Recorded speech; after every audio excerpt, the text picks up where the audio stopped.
di sini kita akan membahas salah satu soal momen torsi, yaitu soalnya sebuah batang yang diabaikan masanya dipengaruhi 3 buah gaya seperti gambar berikut.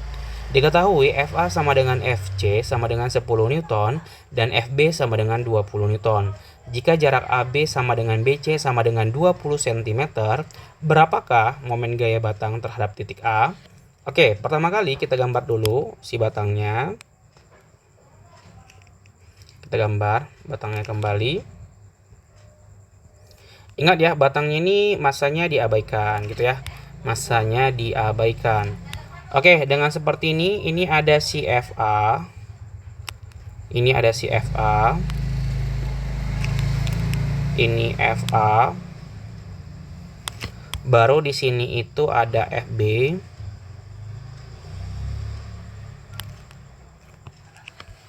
Ini ada Fb. Dan ini ada Fc.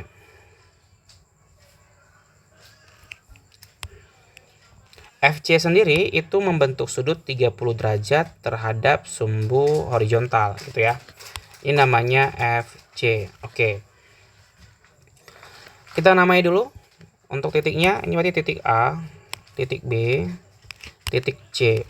Berarti di sini itu dia melihat bagaimana momen torsi sistem ketika si titik A ini bertindak sebagai porosnya gitu ya. Oke. Ingat untuk rumusnya si tau sendiri, rumus tau itu adalah tau sama dengan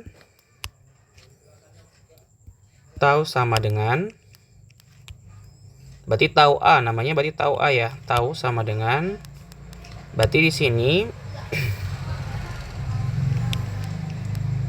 tau A, berarti di sini Fa ya, tau Fa ditambah tau Fb ditambah sama si tau Fc gitu ya. Berarti ini ingat ya, momen torsi itu merupakan vektor gitu. Oke. Nah, kembali ke rumus momen torsi atau momen gaya. Rumus momen torsi atau gaya ini adalah tau sama dengan F dikali D ya. Untuk ya T sama dengan F dikali D. Kalau secara vektornya D cross F ya. Oke. Tapi ini karena sudah kita buat untuk arahnya, berarti kita langsung aja buatkan tau sama dengan F dikali D saja gitu ya. Supaya lebih memudahkan.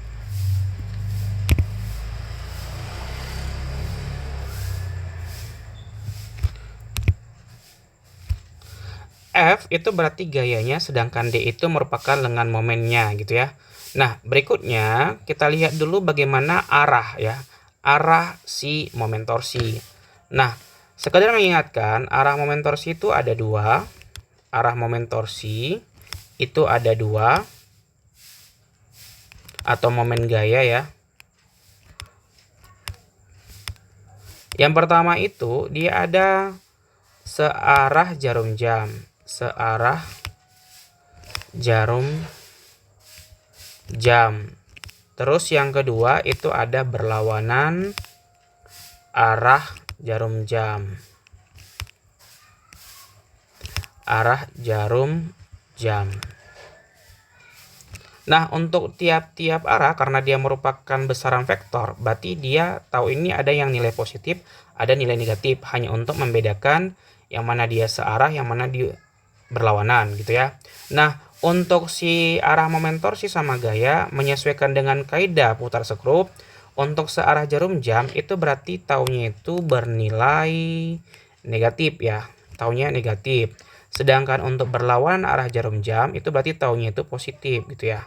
Taunya negatif kalau misalnya searah jarum jam, sedangkan untuk berlawan arah jarum jam itu taunya positif. Oke, kembali ke gambar. Berikutnya yang kita lakukan, kita tentukan dulu bagaimana arah. Arah yang diberikan tiap gaya kepada sistem ini ketika si titik A ini dijadikan sebagai porosnya gitu ya.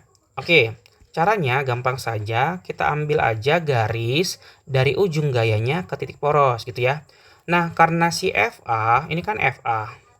FA itu kondisinya itu adalah berhimpit dengan titik A yang bertindak sebagai porosnya.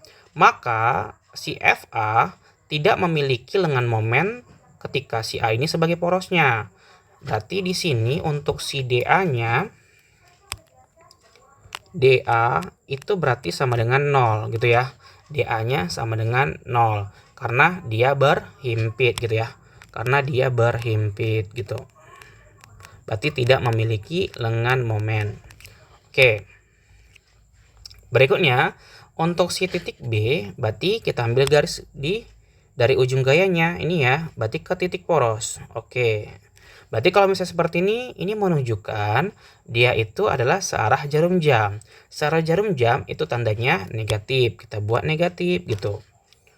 Berikutnya, untuk si gaya FC. Gaya FC itu mana lebih dekat, dia memutarnya ketika dia mutar dari sini atau dari sini.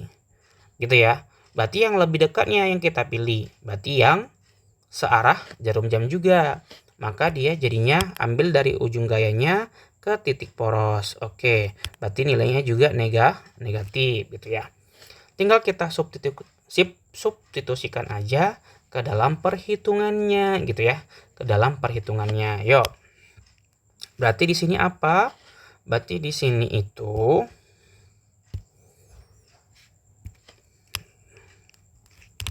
FA dikali sama DA gitu ya.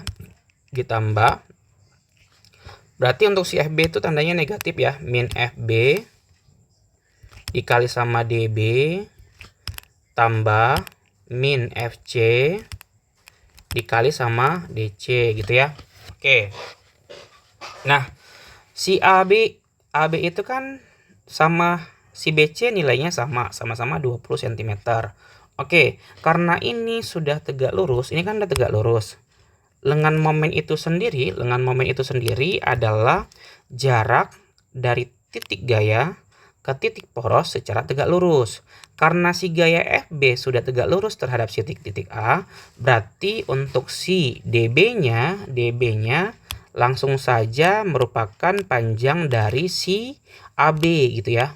Panjang dari si AB berapa? Itu berarti 20 cm. Ingat ya, kita ubah ke dalam meter.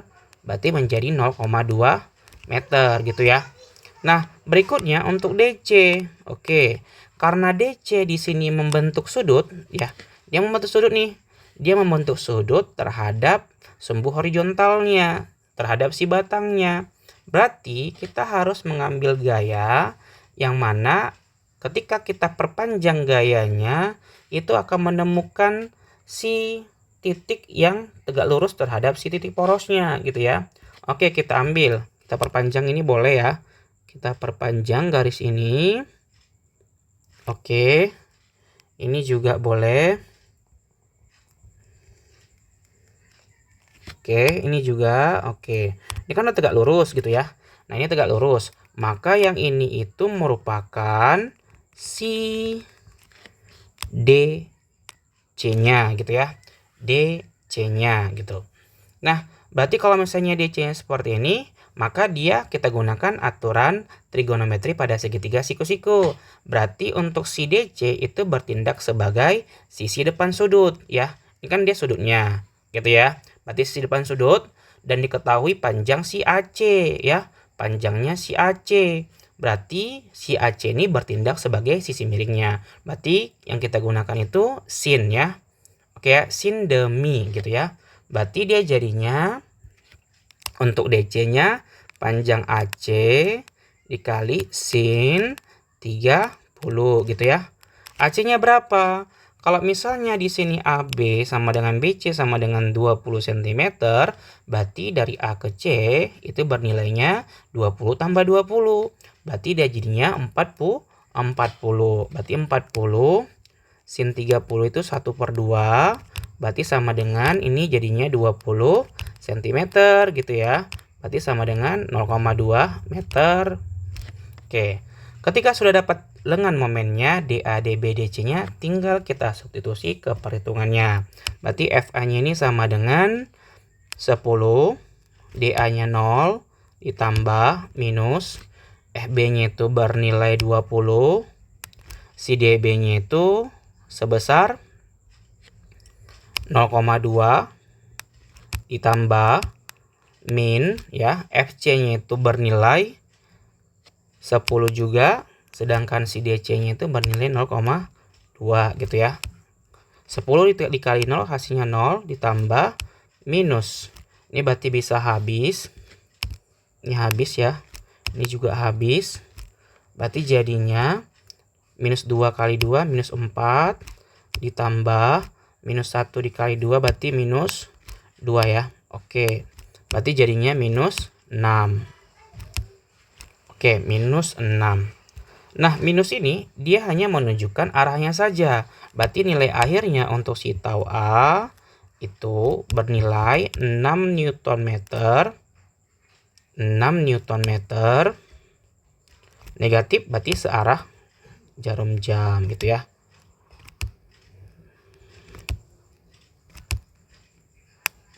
Oke, berarti jawabannya apa? Jawabannya itu adalah A gitu ya. Oke. Bisa kira-kira jika memang ada yang ingin bertanya dan juga diskusi, boleh di komen di kolom komentar ya. Jangan lupa juga untuk like, komen, share, dan subscribe. Terima kasih dan tetap kunjungi channel Sir Iksan. Oke, bye-bye.